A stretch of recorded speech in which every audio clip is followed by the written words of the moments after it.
I'm a prisoner of the Lord. Y'all read the Bible. He said, I'm a prisoner of the Lord.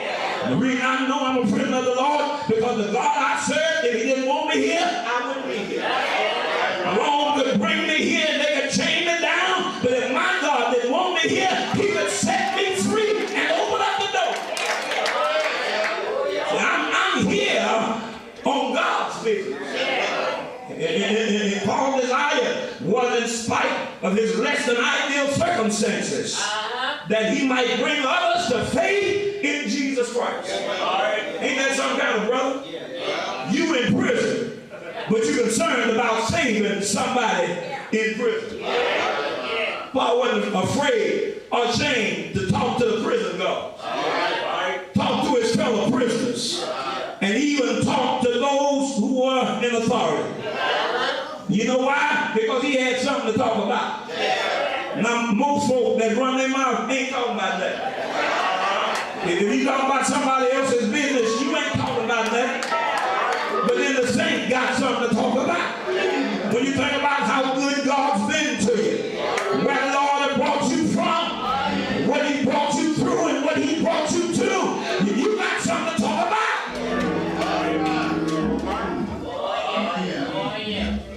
He said, pray that God give us an opportunity to witness to somebody, to bring them into faith. Watch and pray. But then he says, walk in wisdom. See, Paul shifts his evangelistic interest from himself to the Colossians. And he says, watch this, good saints. You got to be wise in the way you act toward outsiders. Wisdom enables us to combine boldness with tact and employ the proper approach to every specific situation. So you got to watch how you act and how you talk in the front of those who are lost. Y'all do know them that are without are the ones who are without Christ. And if they're without Christ, they're without hope. They're without hope, they're without peace. And if they're without peace, they are without forgiveness. But you got to be careful, because your walk got to match your talk. Now I got a witness here. And one of the things that hurt the effectiveness of the church is too many folk hear us talking, but they don't see us walking. Now I got a witness. One fellow said, well, one of the reasons I don't care to come to church on Sunday morning is because it's the same folk. I'm like, what you mean, boy? He said, the same folk I saw in the club on Friday night, Saturday night, I see them up in your choir on Sunday morning. We got to be careful about how we act in front of the lost. Let me tell you, Christians must live a life of wisdom when you know unsaved folk are already looking for things to criticize about the Christian life. They already don't believe. And we got to be careful how we act in front of them. Let me tell you this thing, one of the things that hurt us in the church, we go to cussing each other out in the church and forget everybody in the church ain't saved. We go to cutting up with one another in the church, but everybody in the church ain't saved. And when they hear you cussing one another out, you just lost somebody that could have been one of Jesus. Have I got a witness?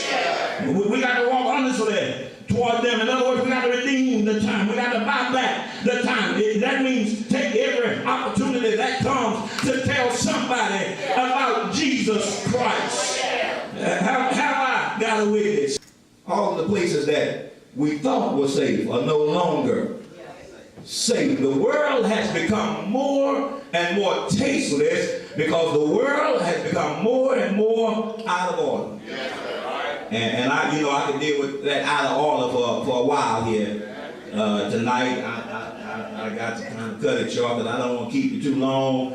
But even when it comes to the family, we say there's an alternative lifestyle for family. And wonder why the kids are so confused, so messed up, and so mean. They got two mamas and two daddies. How in the world that's going to work? I don't care what nobody says. It's got to be a mama And it's got to be a daddy somewhere. Out of order. It's tasteless.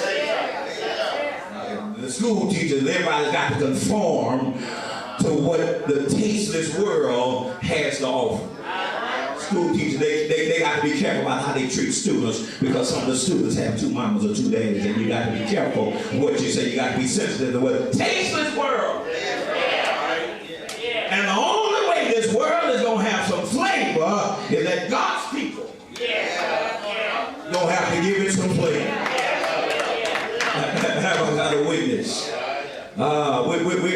We all know, and maybe you don't, maybe you always been able to eat good, but that time I was sick, I couldn't have salt on my meat. And yeah, when I had an ulcer for a while, years ago, I had to eat saltless food, and when you eat saltless food, it is tasteless. It's like you chewing on nothing. And there's a lot of folk living in this world, it's like chewing on nothing because it's so tasteless. But the church must rise up and be what God has called us to be, and to give seasoning to this tasteless world. Let me move on into this text, because in this text, Paul is dealing with a serious issue here, and what he says to us basically is Jesus calls on us who are ordinary people